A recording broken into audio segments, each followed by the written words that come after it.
And time works kind of weird, just like with all my audios. I mean, there's a lot to talk about when it comes to time. And I speak very generally, like I'm about to talk about time, right? I'm gonna talk about everything. And then I go into just some kind of like specific observation, discussion. I don't really know where I'm going, but it's somehow, you know, on topic. And that's exactly what this talk is gonna be like.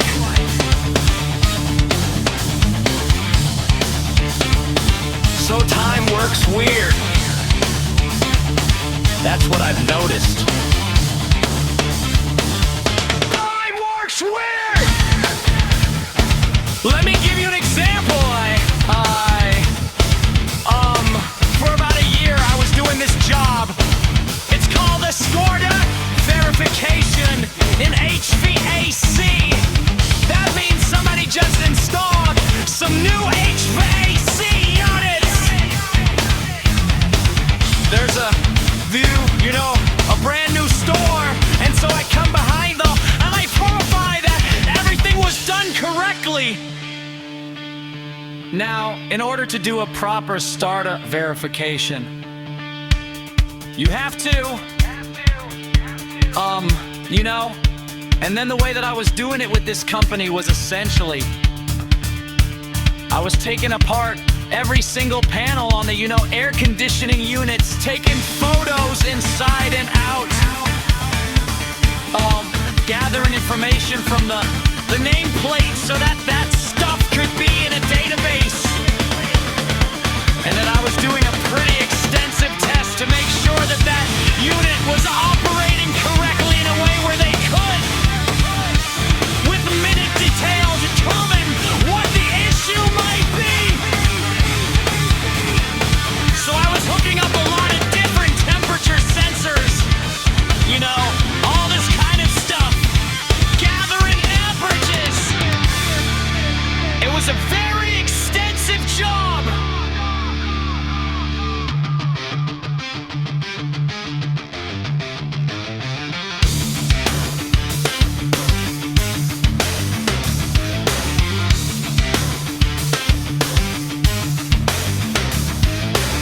And I remember in the beginning, I got the job down to 4 hours pretty quickly, like within my second or third sight. It was like, okay, this is the 4-hour job and there's not really any wiggle room, right?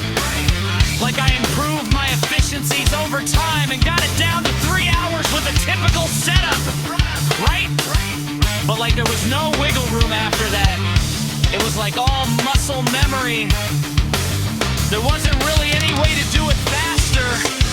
It was just kind of like I had reached peak efficiency in 3 hours, right?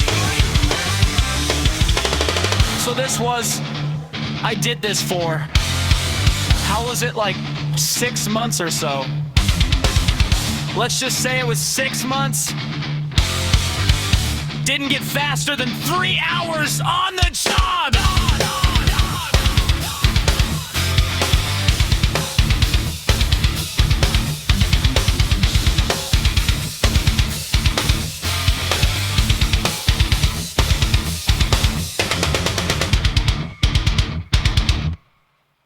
And then I took a break.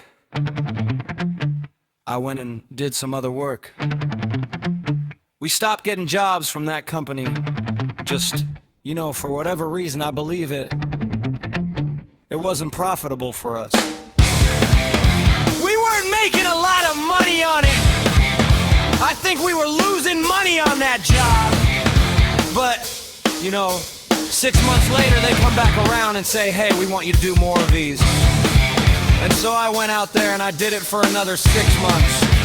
And immediately I noticed that those same jobs, those same exact sites, literally the same setup, which was typically 3 carrier units, 2 large units, 1 small unit, right? Same exact setup. I was now doing it in an hour and a half. Like almost like immediately. I probably needed a day or two to get my bearings. But I went from doing the same job at the highest efficiency, taking me 3 hours to it, taking me an hour and a half, and it made no sense to me. None whatsoever. It completely baffled me. I did the exact same thing, but yet I was doing it in half the time.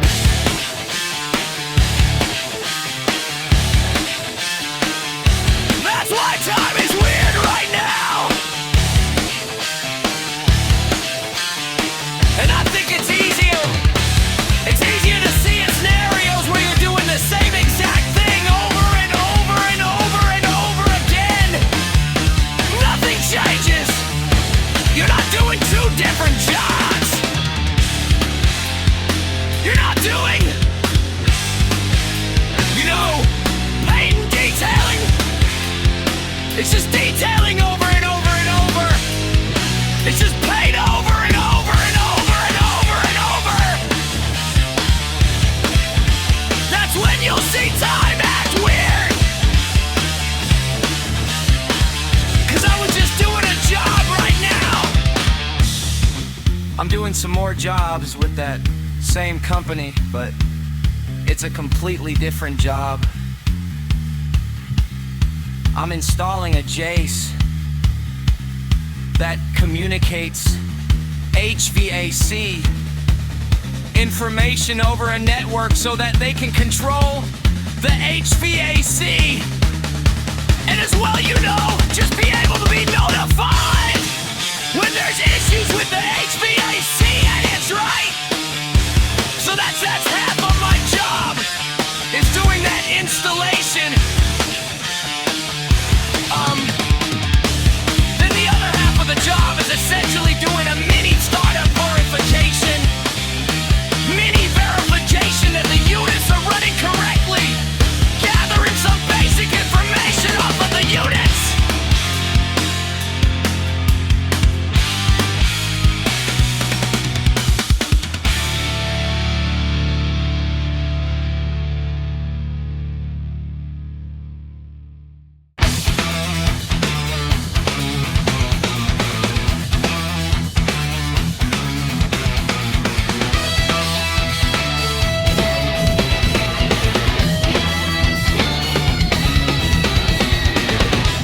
And what I was finding is that the install took about an hour, and the verification part, the mini startup, also took about an hour. And I was having to do both, back to back.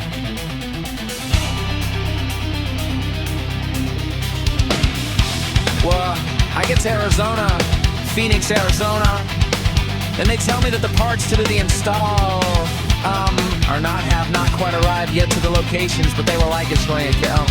You could still go run to the startup, which we're calling a triage. That's what it's called, not called a startup. This is a different job. It's called a triage. So I went around to 6 locations yesterday doing triage. And, the first 3 took me an hour, and I've already done 30 of these things, right? I've already done 30 full network installs and triage. But now I'm just doing triages, and it took me an hour, right?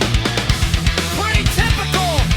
Nothing out of the ordinary for every single one, except for the last one. But the last one was a special scenario.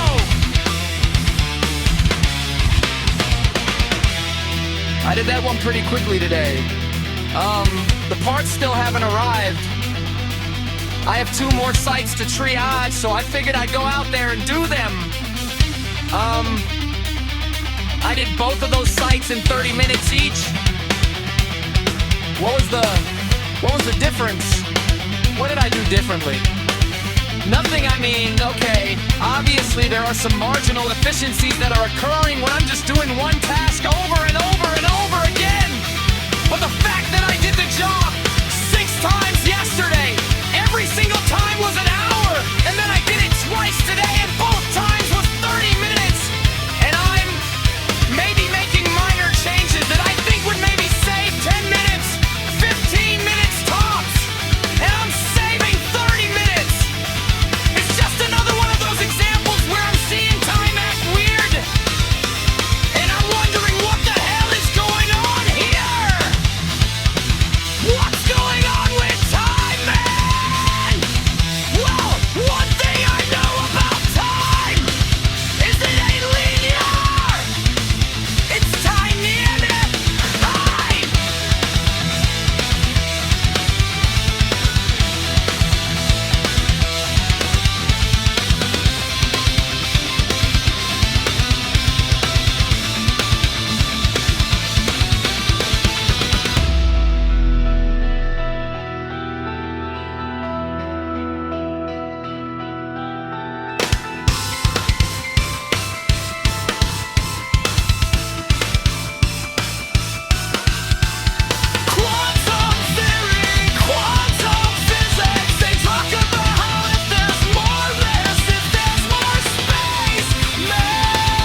It is theoretically possible to be in a scenario where you only 8 minutes pass, but 100 years is passing by.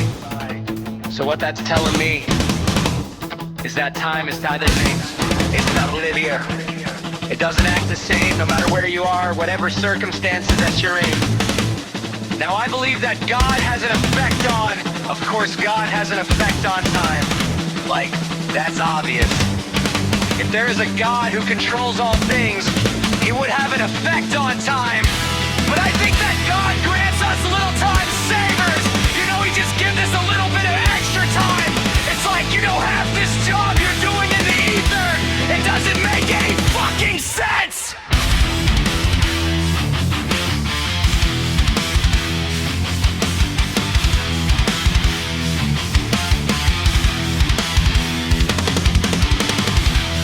Doesn't make any sense to me.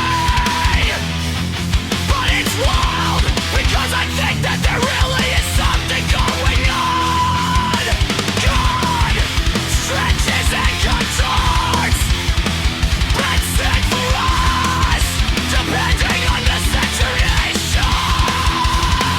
So the feeling of time, that's an interesting thing to go into.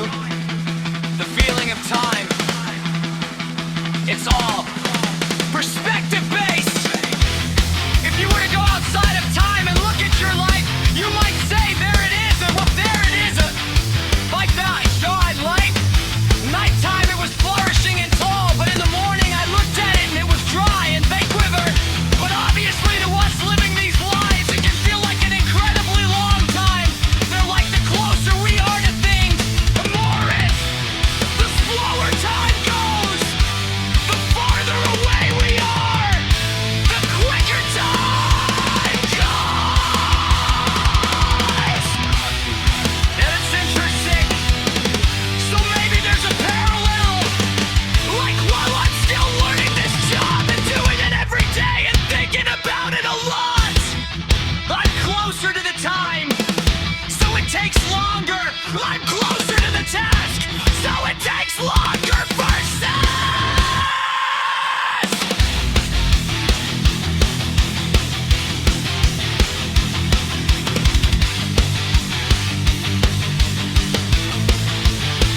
Life had a 6-month blank.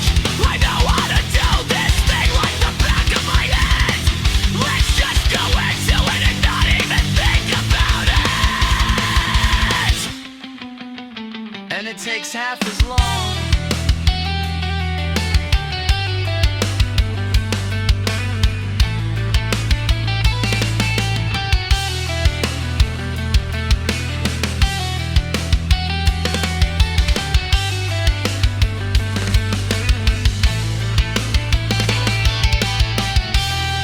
Like I wonder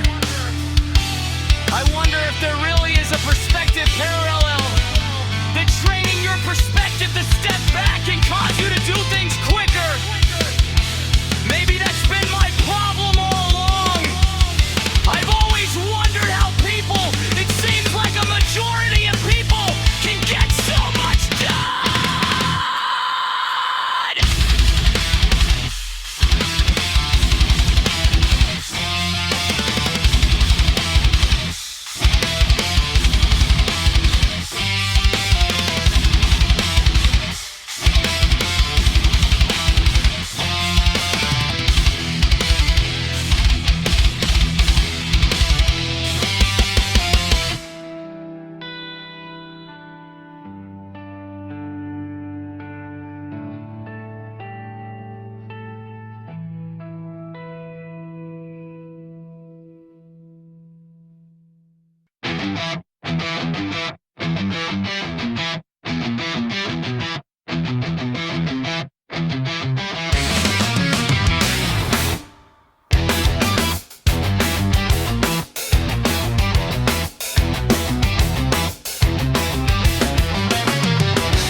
There people just kind of half-ass it so that they're 50-50. Like they're splitting our attention between multiple things, and that's not something I'm capable of doing.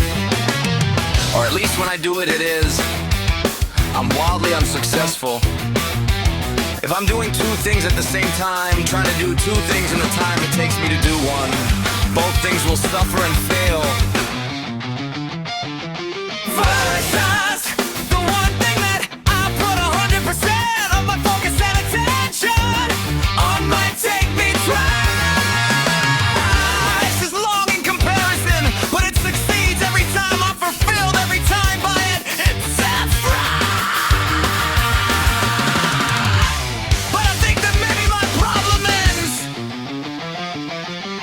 I pay such close attention to everything, To all the minute details.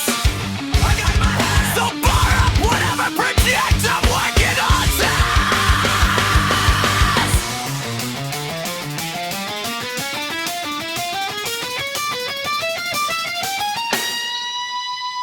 That it literally, that's why it takes forever. That's why everything takes me so long to do. It's not necessarily because I'm adding so many extra details and being extra meticulous. and the reason why I know that is because with those startup verification jobs, I was incredibly meticulous. Incredibly meticulous. More than all the other workers that we started on boarding to help, to okay me with the work. But at the end of the day, their work was not as good as mine. Not as detailed, not as meticulous as mine, and it took them longer. So I was able to do more work, more detail focused, while we're into work in a shorter amount of time. So I know that that's not necessarily the case. I think it could be, and I really have to reflect on this for a while now, because I'm just having it, baby, here I am. I'm just, I'm too close to everything. I need to be back up. I need to let my muscle memory just run its course and do its thing. Yeah, there's something really profound about that. Just stepping back and not being there. Because there's a thing called vectors!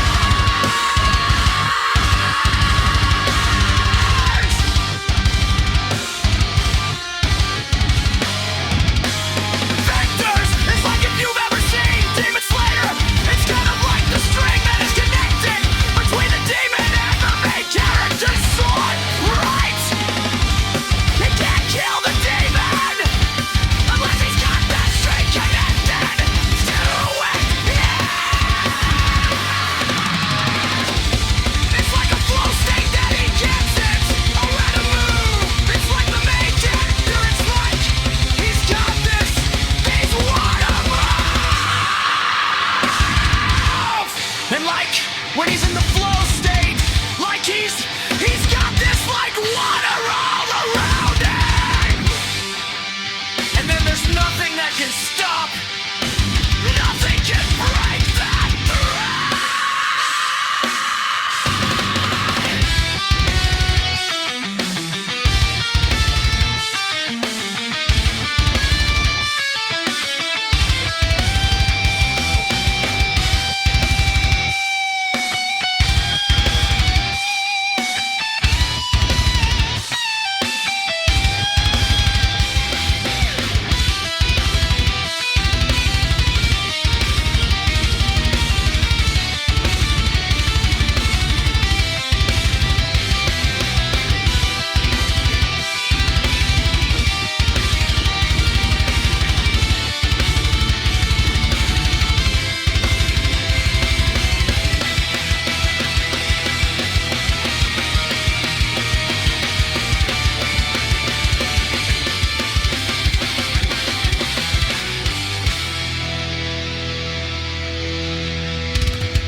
the demon. That's, I think, what we're dealing with here. Vectors, it's like an imaginary string of events that lead to a desired outcome. So if you would imagine a fighting game, your opponent could be anywhere, right? Your opponent in the middle of the stage or farther away from the stage. You could be jumping in the air or down on the ground. You have to make a choice wherever you are positioned and wherever they are positioned to start a string of a combo.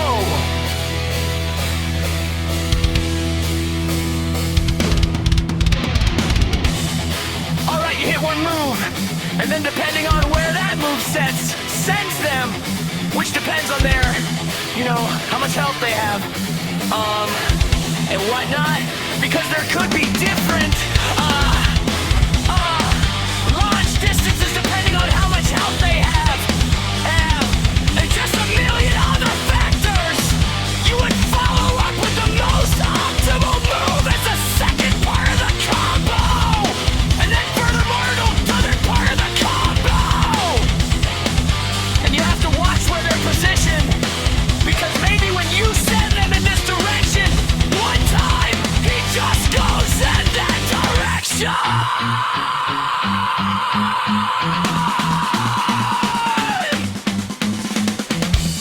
And the other time you do it, he bounces off a wall and goes in a completely different direction. So you have to take the walls into account. There's so many things to take into account here. And I've spoken about this a lot. When it comes to the autopilot system is what I like to call it. But I'm trying to obviously explain the factories. But it's like when you're doing these combos that are incredibly precise and are involving many different pieces of data. It's almost impossible to calculate all that data consciously.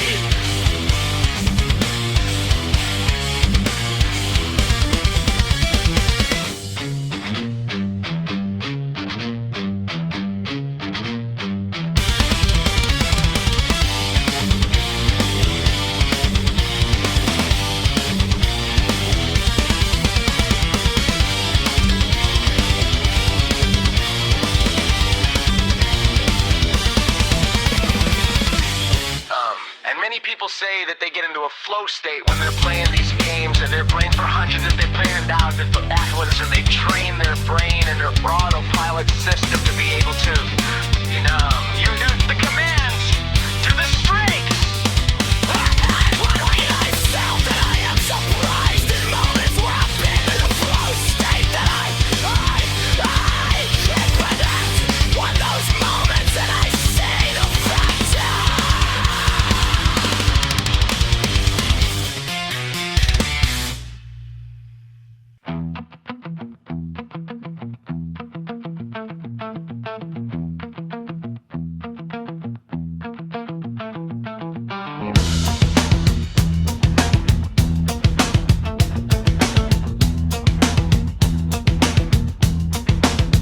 When I'm there in the moment, I can't see anything. I'm just literally giving over control to something other than me that is also me. That being the autopilot system, or the one that sees the vectors and it does it, it inputs the combos, right? I hit a 5-6 string combo. It's sick. It's insane. It absolutely. I don't know how I knew to do this and that and the other, but I did it.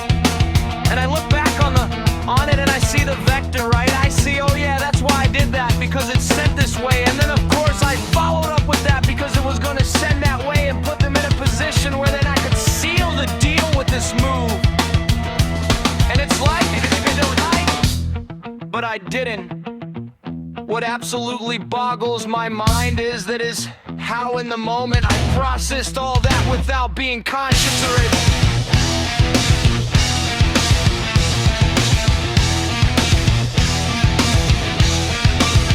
And I noticed at the moment that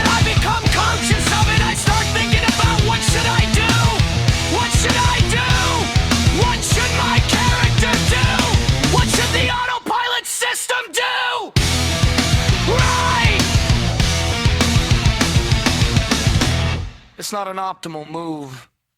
I miss I'm far off. It's like I was doing an experiment the other day. I picked up an apple from the hotel lobby and I was walking up to my room. I noticed myself, I caught myself throwing the apple and catching it. I was just doing it. I wasn't even thinking about it. I was doing it perfectly. Every time I threw it, no matter what the height was, no matter what the angle, I would catch it with the same hand or the other hand. It didn't matter. And the moment that I noticed that I was doing this, I was thinking about it. And now I was trying to catch the apple. Now I threw it intentionally and tried to catch the apple. And I almost stopped it. I almost dropped it. The moment that I was actually thinking about it and trying to calculate for myself what the optimal catch would be, I almost failed to catch. Almost dropped the apple. So there's something pretty insane going on here. It's like the most optimal way to do anything is to not do it at all, but to let yourself do it, to let the autopilot system in yourself perform the task, because it knows better than I do!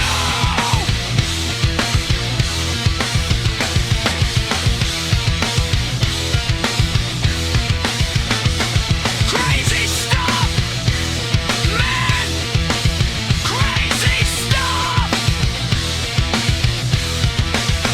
And yeah, time is absolutely focused in on that. Because if you imagine you are a horseback rider, you're a horseback bowman, you're going into battle, and let's say you're fighting against another horseback bowman. How many tasks are you doing? And how many outside factors are you or affecting you and your arrow, your shot, take out the enemy? So many different factors.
Up and down, you know, where your opponent is positioned, the wind speed, hell!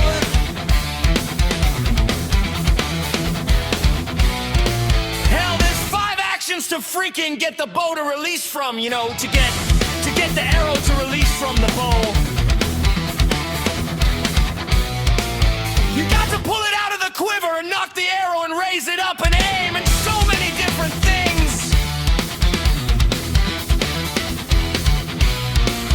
But you find that the most successful bowman, it was like they would do it all in one swing.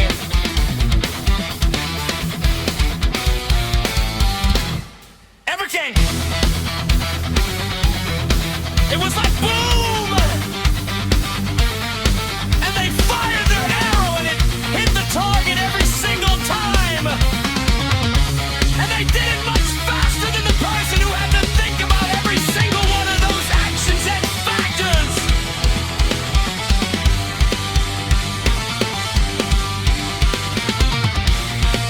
So there is a speed, there is a time fluctuation here, and I have spoken about this in the past as well.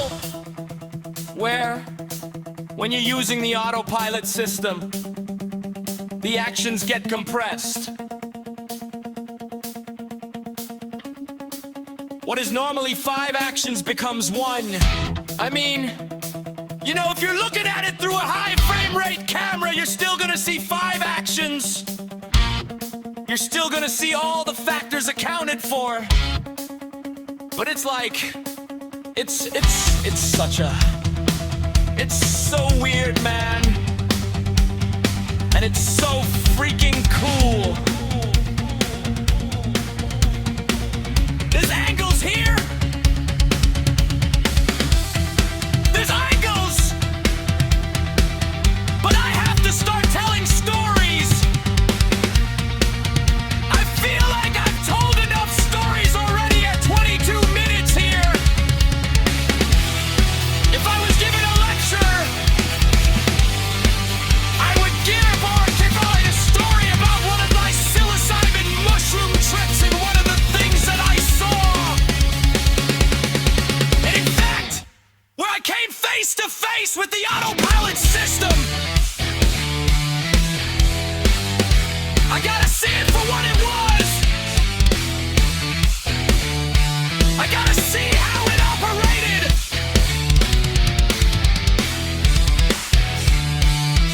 And then I had to relinquish control to it in the end.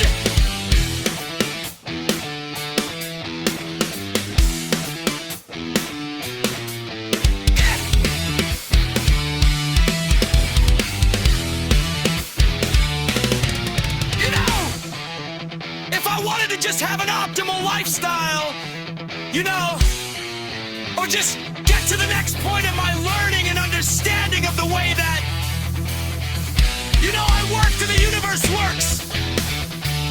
But the long story, I don't think I'm gonna get into it here. If you're comparing this, trying to put together a presentation, this would be a good spot to slice in that